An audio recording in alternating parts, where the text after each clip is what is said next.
We got a bunch of these. I don't know that we'll get to all of them, but Drew wants to know. He says, you were a close personal friend of Hulk Hogan. I heard him say his last match was to be against John Cena until health issues with either one derailed it. Do you remember him talking to you about this? And what would you have booked his last match to be? That's a great question, Eric. Yeah, I not only was I aware of it, I was sitting next to Hulk as he was on the phone negotiating the deal in real time. So, yeah, I was very aware, at least of those conversations. Now, I was only hearing one side of the conversation. It wasn't like I was eavesdropping them, and we were in a car, for example, or on the boat or something. So, and I heard, obviously Hulk's side of that conversation. I can't tell you how far it eventually got. I wasn't involved in the details of it, but I certainly was involved in some of the scheduling. I remember talking about scheduling in terms of getting access to Hulk. Keep in mind, the reason I was there, I was actually living in Hulk's condo at the time to help out.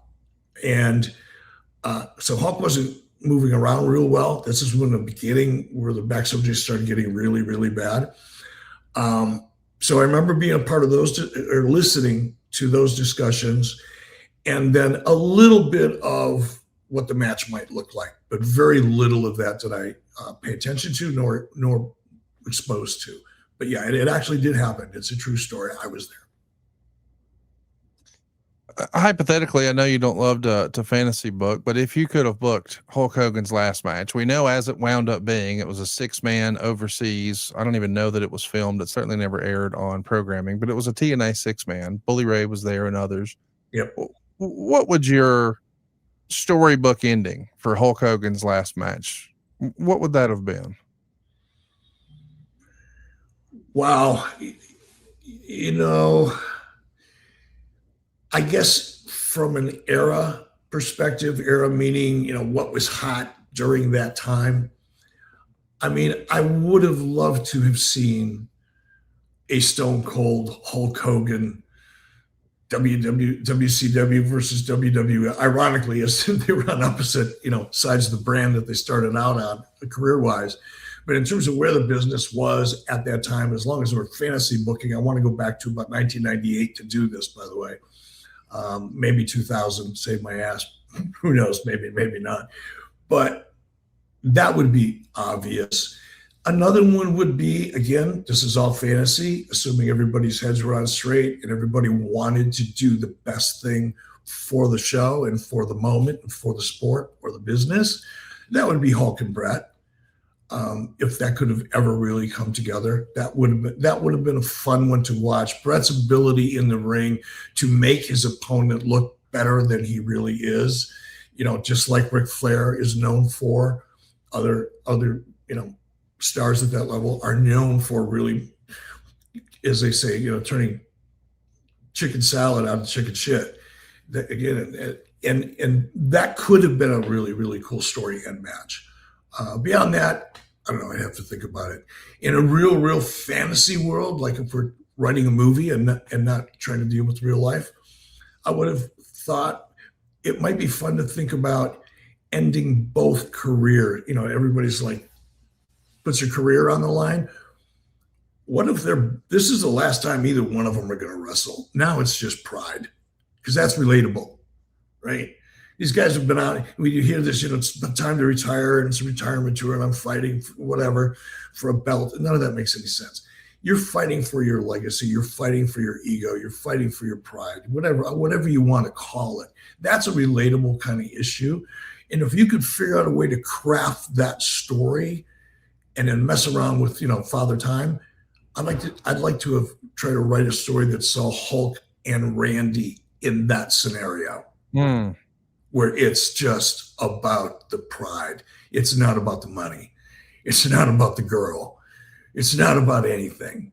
It's about the story and who gets to write the end of it. That would be awesome. Man, what a great idea. My brain immediately went to another name and another place, but I totally love that idea. I think a lot of fans, obviously we enjoyed seeing Hulk wrestle after it. But if you're going to go out with a bang, if hypothetically his last match would have been against The Rock at WrestleMania, I mean, if he would have just shut it down after that, I mean, I got to think with the benefit of hindsight, even when you look back, that was the biggest moment, that he enjoyed, his last really huge, iconic moment. Like, I know that sometimes because people's opinions about Terry Bollea may have changed for whatever reason. So many talent guys who you see wrestle every night on Monday or Wednesday or Friday, that's their favorite match because of the crowd engagement. And when you see the crowd reaction to Hulk Hogan and The Rock, it feels like something otherworldly. It wasn't even the main event of that WrestleMania, but it is the only thing people talk about from that WrestleMania. So I wish he would have gotten a send off like that with that sort of crowd reaction. He wrestled 55 matches after that, though. The last match that we referenced earlier as a 6-man went down in Manchester, England, of all places. It was a 6-man, Hulk Hogan, James Storm, and Sting against Bobby Roode, Bully Ray, and Kurt Angle. So a star-studded affair and really cool. But those folks, and I'm sure Hogan and the guys in the matches themselves, they would have never imagined this is Hulk Hogan's last match. But I didn't even know this until, a quick search over at Cage Match, a nice little reminder. Do you know who Hulk Hogan's last singles match was against, Eric? I do not. Sting. Really? How cool is that? To know that Sting got Hulk Hogan's last singles match. And of course that is, when you think about the feather in the cap of WCW, I think most fans look back and they say these three big matches: Hulk Hogan and Ric Flair, Bash of the Beach 94, Hulk Hogan and Sting, Starrcade 97. And then, the other one, the real high water mark, I think most people who worked in WCW would say Georgia Dome, July 6, 1998, Goldberg and Hulk Hogan in the Georgia Dome. I just think it's really, really cool to think his last singles match was against Sting. Something about that kind of makes me happy. Do you know where it was, or was it a television match? Obviously it was television, but Bound for Glory 2011 in Philadelphia. I'd like to go back and watch that match.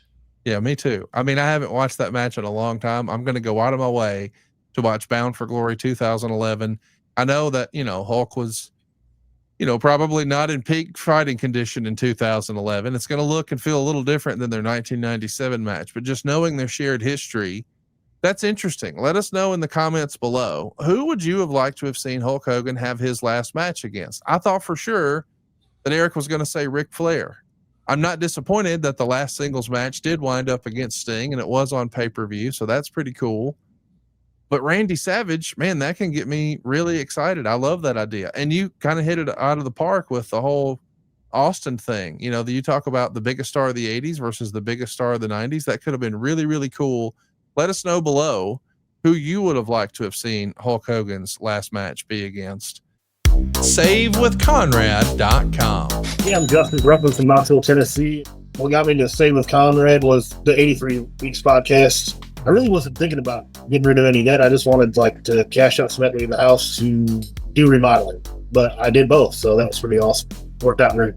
Redid the foyer, built pantry space, and there was little odds and ends when I first bought the house that I wanted to take care of, and we were able to take care of it. So, paid off 2 cars and some credit card debt. So probably all in all, get $30,000 in that. And then I got some $30,000 more equity out of the house, and still plenty of equity left over. So payment's good. I lowered my interest rate. I'm in a much better spot than I was.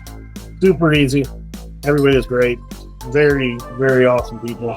Francis and Steve were great to work with. They're awesome. Made it for a very easy, seamless experience.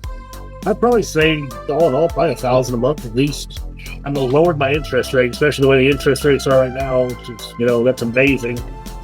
I'm Justin Bruckman from Knoxville, Tennessee. I saved over $1,000 with SaveWithConrad.com, and I did a lot of renovations with that money as well. That's number 212, non-equal housing lender. SaveWithConrad.com.